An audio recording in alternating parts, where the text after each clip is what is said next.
오늘의 말씀은 사도행전 18장 1절부터 11절까지 말씀입니다.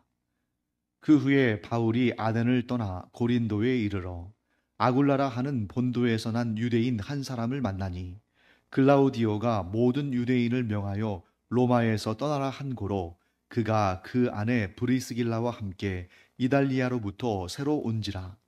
바울이 그들에게 가매 생업이 같으므로 함께 살며 일을 하니 그 생업은 천막을 만드는 것이더라.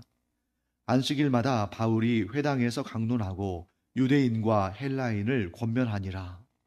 실라와 디모데가 마게도냐로부터 내려오매 바울이 하나님의 말씀에 붙잡혀 유대인들에게 예수는 그리스도라 밝히 증언하니 그들이 대적하여 비방하거늘 바울이 옷을 털면서 이르되 너희 피가 너희 머리로 돌아갈 것이요 나는 깨끗하니라. 이후에는 이방인에게로 가리라 하고 거기서 옮겨 하나님을 경외하는 디도 유스도라 하는 사람의 집에 들어가니 그 집은 회당 옆이라. 또 회당장 그리스도가 온 집안과 더불어 주를 믿으며 수많은 고린도 사람도 듣고 믿어 세례를 받더라. 밤에 주께서 환상 가운데 바울에게 말씀하시되 두려워하지 말며 침묵하지 말고 말하라. 내가 너와 함께 있음에 어떤 사람도 너를 대적하여 해롭게 할 자가 없을 것이니 이는 이 성중에 내 백성이 많음이라 하시더라. 1년 6개월을 머물며 그들 가운데서 하나님의 말씀을 가르치니라. 자, 바울의 여정은 이 그리스에 선교를 할 때 북쪽에서 남쪽으로 내려오는 그 여정이었죠. 그래서 이제 이 소아시아 지역, 오늘날 튀르키예 지역에서 전도하고자 했지만 하나님께서 그 길을 막으시고 그리스로 넘어오게 하셨는데 이 그리스 지역에서 북쪽에서부터 빌립보, 그 다음에 데살로니가, 베레아 이 지역들은 그리스의 북쪽 지역은 마게도냐라고 하죠. 이 마게도냐 지역에 있다가 거기에서 유대인들의 그 시기심과 또 핍박이 너무 심하니까 어쩔 수 없이 남쪽으로 내려오게 되는데 그래서 지난 시간에 우리가 본 것처럼 아덴 곧 이 남부 지역인 아가야 지역의 수도인 이 아덴을 거쳐서 고린도로 오게 됩니다. 자, 그런데 그때 어떤 일이 있었냐면 베레아에서 복음을 전할 때 이 베레아 사람들은 참 너그럽고 성품도 온화하고 하나님 말씀을 상고하는 그런 참 성숙한 인격의 사람들이었죠. 그런데 데살로니가에서부터 바울과 그 일행을 괴롭힌 사람들이 이 베레아까지 내려와서 바울을 해치려고 하니까 주님의 제자들이 이 바울을 따로 배를 태워서 보냅니다. 그런데 어떤 작전을 쓰냐면 바울과 함께 있었던 실라와 디모데는 그냥 그 지역에, 즉 베레아 지역에 남겨둬요. 그러면 어떤 일이 있겠습니까? 실라와 디모데가 베레아에 그냥 있으니까 바울을 핍박하고 죽이려고 하는 사람들도 바울이 아직 베레아에 있을 거라고 생각했겠죠. 그 틈에 몰래 바울을 배에 태워서 남쪽으로 보낸 것입니다. 근데 이 아덴에서는 바울 홀로 있었습니다. 그리고 아덴을 지나서 고린도에 갔는데 그 고린도에서 이제 실라와 디모데를 다시 만나게 되는 거죠. 그런데 고린도에서 가장 먼저 있었던 일을 이제 2절 말씀에서 설명하는데요. 거기에 아굴라와 브리스길라라는 사람이 등장합니다. 자, 이 둘은 부부예요. 아굴라가 남자고 브리스길라가 여자입니다. 부인입니다. 그런데 이 사람들은 디아스포라 유대인입니다. 자, 디아스포라 유대인이라는 것은 뭡니까? 디아스포라는 이 가나안 땅, 이스라엘 땅을 떠나서 다른 나라, 다른 민족 사람들과 섞여 살아가는 그러나 유대인의 혈통을 유지하고 있는 사람들을 디아스포라 유대인이라고 하죠. 근데 이 아굴라와 브리스길라 부부가 디아스포라 유대인인데 이 사람들은 아주 독특한 디아스포라 유대인이었습니다. 어떤 독특함이 있었냐면 자, 대부분의 디아스포라 유대인들은 종교가 뭐겠어요? 유대교겠죠. 조상 대대로 이어오는 유대교 신자들인데 이 아굴라와 브리스길라 부부는 바울을 만나기 전에 이미 그리스도인이었습니다. 로마에 있는 그리스도인이에요. 그래서 우리가 로마서를 보게 되면 그런 내용 나오지 않습니까? 바울이 로마에 있는 그리스도인들을 칭찬합니다. 내가 너희에게 가서 복음을 전하기 전에 이미 너희가 복음을 영접하고 신앙생활을 하고 있고 그 믿음이 전 세계적으로 알려져서 내가 참 기쁘다. 이런 얘기를 하는데, 그러면 바울이 복음을 전하기도 이전에 어떻게 로마에 있는 브리스길라와 아굴라와 브리스길라 부부가 복음을 영접하고 있었을까요? 이 독실한 유대 교인들은 1년 중 3번. 어떤 절기입니까? 유월절, 맥주절, 초막절. 이 3번의 절기는 예루살렘에 와서 그 절기에 하나님을 뵙고 제사 드리잖아요. 그런데 이 디아스포라는 곳은, 디아스포라 유대인들은 먼 나라에 살고 있기 때문에 대부분 3번씩 오는 것은 힘들었어요. 그래서 어떤 경우는 1년에 한 번 정도, 혹은 몇 년에 한 번 정도 이렇게 예루살렘에 와서 그곳에서 이제 하나님을 배웠고 예루살렘 성전에서 제사를 드리는 그런 일을 했는데, 자, 그때 예수님께서 십자가에 달려 돌아가시던 해, 6월절 절기 그 기간이었죠. 6월절 무교절 절기 기간이었는데, 그로 대략 한 50일쯤 지나서 오순절 명절이 있지 않았습니까? 그때 그 오순절을 지키기 위해서 예루살렘에 와 있던 그 많은 디아스포라 유대인들이 그 오순절 마가의 다락방에 강림하신 성령의 역사를 체험한 사람들을 보고 그 놀라운 일로 인해서 복음을 전해 듣는 역사가 있었습니다. 그러고 나서 그들이 다시 자신들의 삶의 터전인 외국으로 나갔을 때 거기에서 복음을 들은 사람들이, 그 믿음으로 반응한 사람들이 모여서 교회를 형성한 거죠.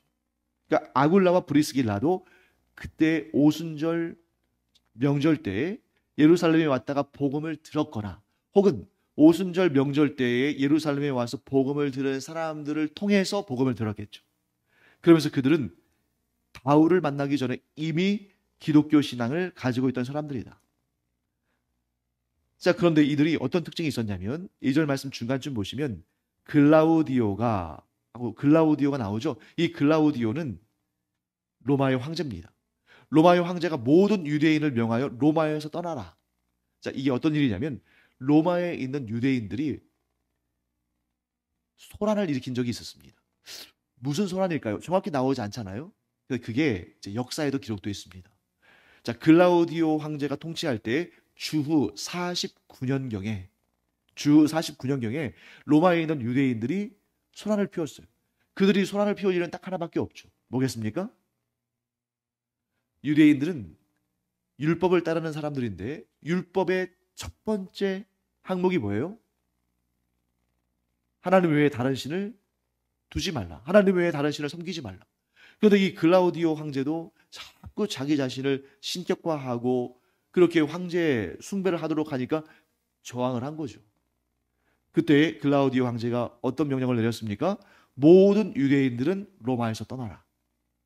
그래서 그 로마에서 쫓겨나는 사람들 가운데에 아굴라와 브리스길라도 있었고, 이들은 로마를 떠나서 어디로 갔겠습니까?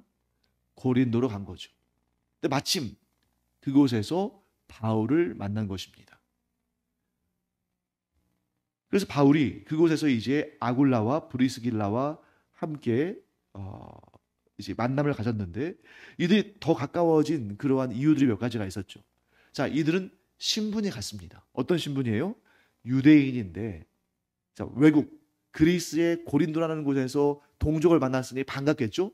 그런데 이들이 유대인일 뿐만 아니라 어떤 신분이에요? 디아스포라 유대인이죠. 우리가 알다시피 바울은 다소라는 소아시아 지역 출신이고, 또 이 아굴라 역시 본도라는 이 지역, 디아스포라 지역 출신이라는 것입니다. 거기다가 이들에게는 또 공통점이 많았어요. 자, 아굴라와 바울이 어떤 부분에 공통점이 있었냐면 생업이 같았습니다. 자, 그 생업이 뭡니까? 천막 만드는 일이다라고 되어 있는데, 사실은 이 천막 만드는 직업은 그냥 천막만 만드는 것은 아니었을 거예요. 자, 보통 천막을 무엇을 가지고 만들었을까요? 가죽을 가지고 만들었겠죠. 자, 오늘날에야 뭐 방수가 되는 그런 뭐 합성 섬유들이 많지만 이 당시에는 방수가 되는 천막은 오직 가죽으로 만들 수밖에 없었겠죠. 예를 들면 뭐 해달 가죽이랄지 이런. 자, 천막을 만드는 사람들은 기본적으로 가죽을 다루는 사람들이에요. 그러니까 이 가죽을 다룰 줄 아는 기술은 굉장히 적용을 다양하게 할 수 있습니다. 자, 가죽으로 천막만 만드는 것이 아니라 뭣도 만들 수 있었겠어요? 신발도 만들 수 있고, 옷도 만들 수 있고, 또 생필품도 다양하게 만들 수가 있겠죠. 그렇기 때문에 바울과 아굴라는 상당히 이 천막 만드는 가죽을 다루는 일로 인해서 생계에 별 지장이 없이 그렇게 좀 상당히 돈벌이를 많이 했을 것이다 하고 볼 수 있습니다.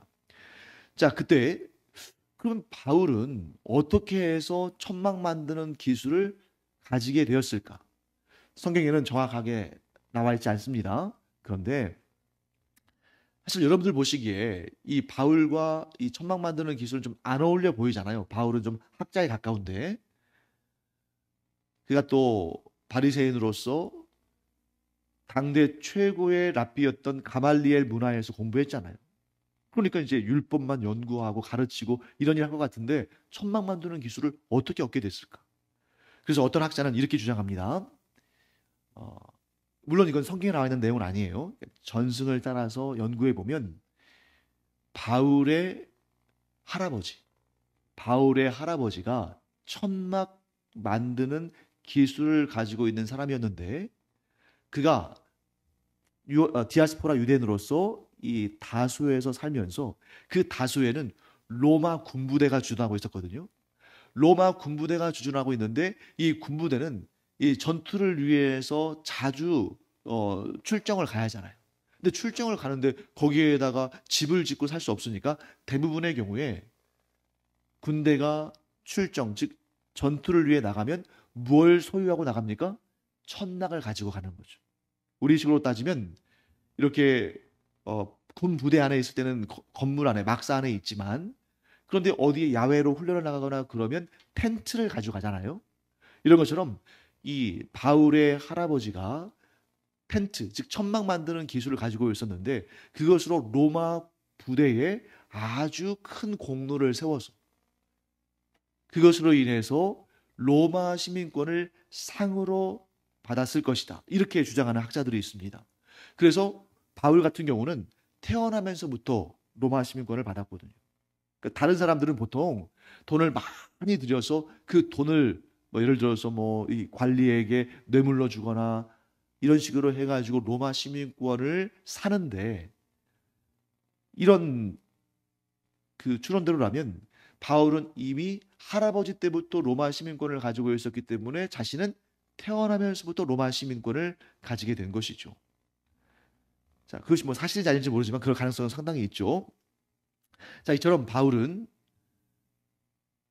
고린도에 와서 천막 짓는 일을 하는데 이미 사실 데살로니가에서도 일하면서 사역했습니다. 자비량으로. 근데 여기 와서 본격적으로 이제 아굴라와 함께 거처를 같이 하면서 살면서 이 일을 하면서 사역에 필요한 경비들과 생활에 필요한 비용들을 충당했다 하는 것을 보게 됩니다. 자, 그다음에 5절 가시면 실라와 디모데가 마게도냐 이 베레아 지역으로부터 내려왔습니다. 자, 여기 아주 중요한 표현이 등장하죠. 바울이 하나님의 말씀에 붙잡혀. 자, 바울이 무엇에 붙잡혔다고요?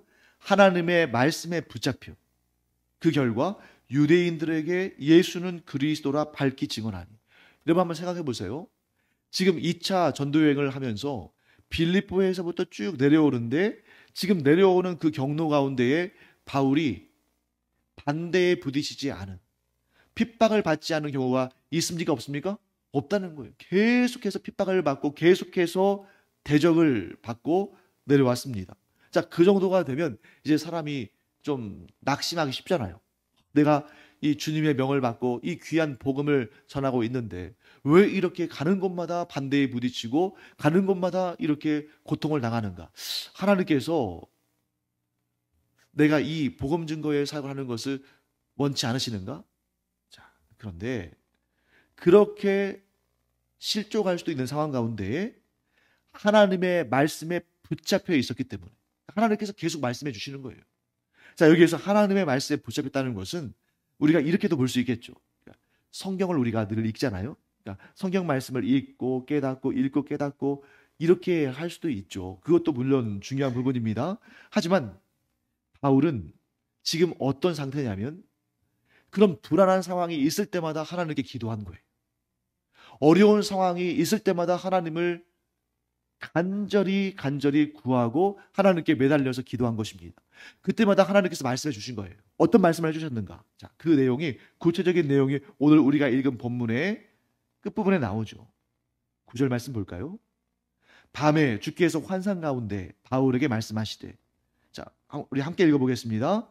두려워하지 말며 침묵하지 말고 말하라. 그 다음에 10절, 내가 너와 함께 있음에 어떤 사람도 너를 대적하여 해롭게 할 자가 없을 것이니 이는 이 성 중에 내 백성이 많음이라 하시더라. 이 말씀을 계속 해주신 것입니다. 이 말씀에 붙들려 있는 거예요. 자, 만일 바울이 자기의 의지로, 여러분 이런 사람들이 있잖아요. 의지가 강해서 아무리 고난과 역경이 있어도 끝까지 포기하지 않고 그 일을 하는 사람 있지 않습니까?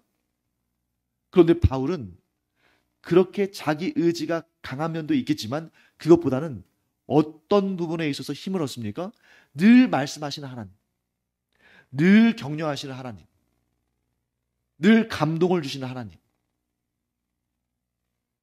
그런데 그 하나님의 말씀을 어떻게 들었겠어요? 바울이 하나님께 간절히 기도하는 사람이었기 때문에 그 말씀 들은 겁니다.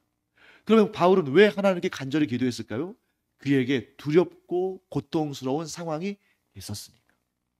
그래서 여러분, 이 세상에서 가장 지혜로운 사람은 어떤 사람이냐면 평안하고 부족함이 없고 모든 것을 풍성하게 받아 누리는 그런 은혜로운 삶을 살면서도 마치 고난 가운데 있는 것처럼 하나님을 찾기에 갈급한 사람, 가장 지혜로운 사람이에요. 반면에 중간은 어떤 사람입니까? 고난 가운데는 간절히 하나님께 매달려 기도하지만 하나님께서 은혜를 주시고 평안을 주시고 복을 주셔서 좀 살만하면 또 하나님을 가까이 하지 않는 사람. 중간이죠. 가장 지혜롭지 못한 사람은 어떤 사람입니까? 어떤 상황에서도 기도하지 않는 사람. 자, 우리가 이 중에 어떤 사람 되어야 되겠습니까? 가장 지혜로운 사람이 되어야죠. 하나님께서 복을 주셔서 내가 평안하고 건강하고 안전하고 소유가 많아서 넉넉해도 늘 하나님께 겸손하게 무릎을 꿇고 기도하는 사람.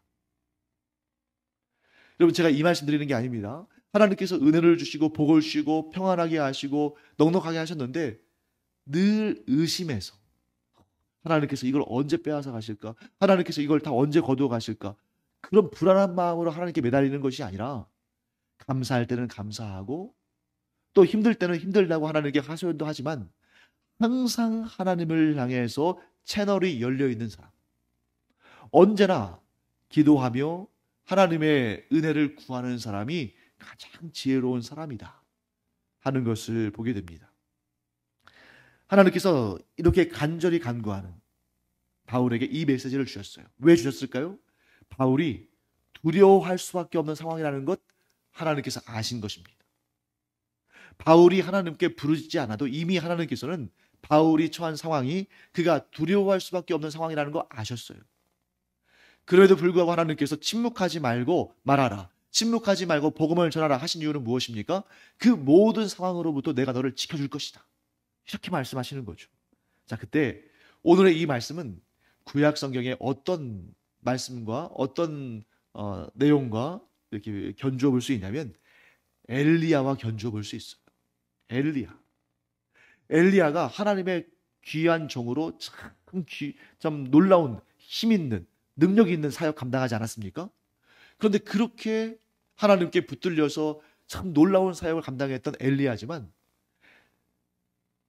아합과 그의 아내 이세벨이, 특히 아합의 아내 이세벨이 내가 너를 오늘 죽이겠다라고 말했을 때 그가 막 어떻게 됐습니까? 너무 두렵고 떨려서 도망을 쳤죠. 그리고 그가 하나님께 하소연합니다. 하나님, 제가 오직 하나님만을 위해서 이렇게 열심히 사역했는데 이 땅에 이제 하나님을 경외하는 사람이 저 한 사람밖에 안 남았습니다.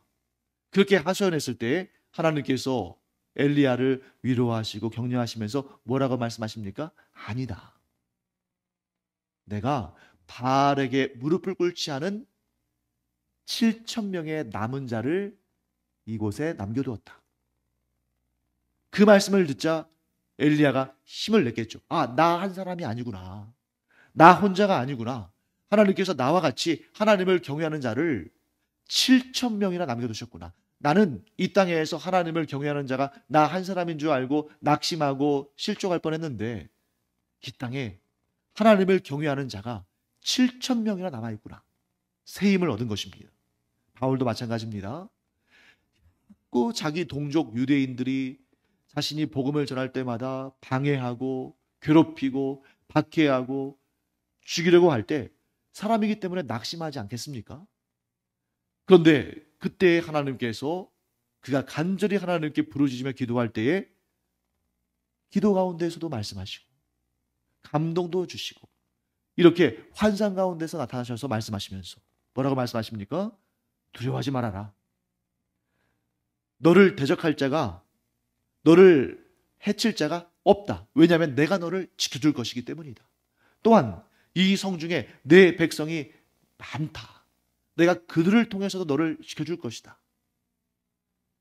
사랑하는 성도 여러분, 하나님께서는 하나님의 사람을 반드시 지켜주시는 줄 믿습니다. 그런데 어떤 방식으로 지켜주시냐면 그 대적들이 감히 하나님의 사람을 해치지 못하도록 항상 보호하시는 줄 믿습니다.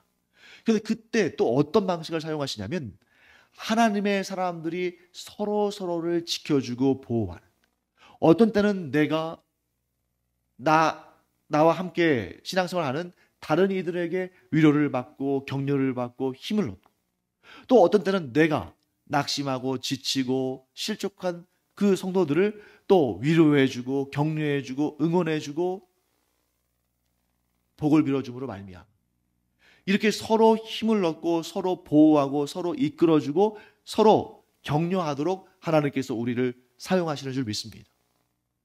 그러니까 우리가 생각을 좀 달리 해야 돼요. 하나님께서 이 교회 공동체에 나를 위해 보내신 성도들이 이렇게 많다. 그런데 똑같은 교회 안에서 신앙생활을 하면서 어떤 이는 다른 성도들이 그렇게 보기 싫어요. 꼴 보기 싫어요. 말 한마디 하고 행동 거지 하나도 그렇게 마음에 안 들어요.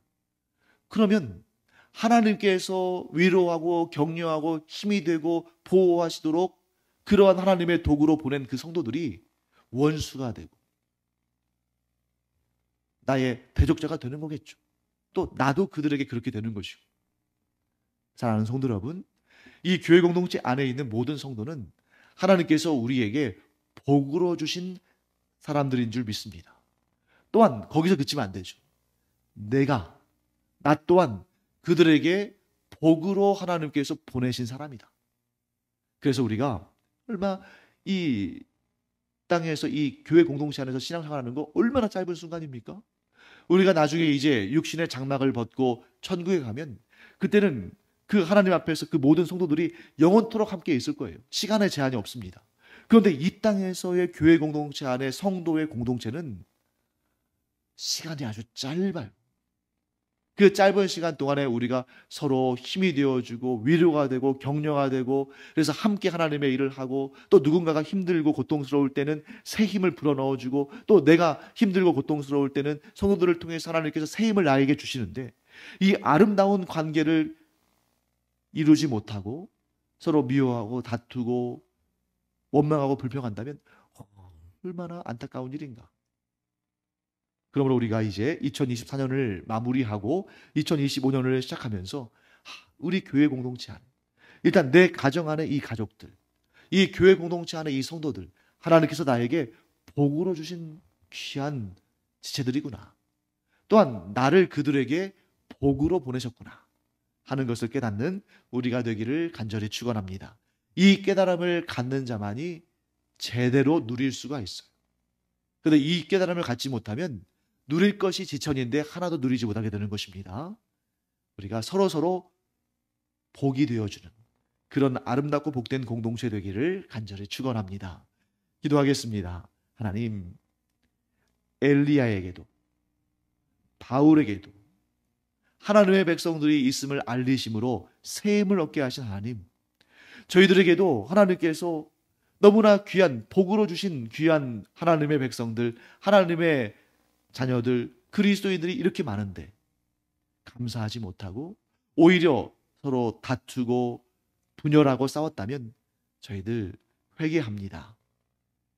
하나님께서 저희에게 복으로 주신 그 성도들 더욱 사랑하게 하시고 또한 저희들도 다른 이들에게 복이 되어주는 하나님의 사람들 되게 하여 주시옵소서.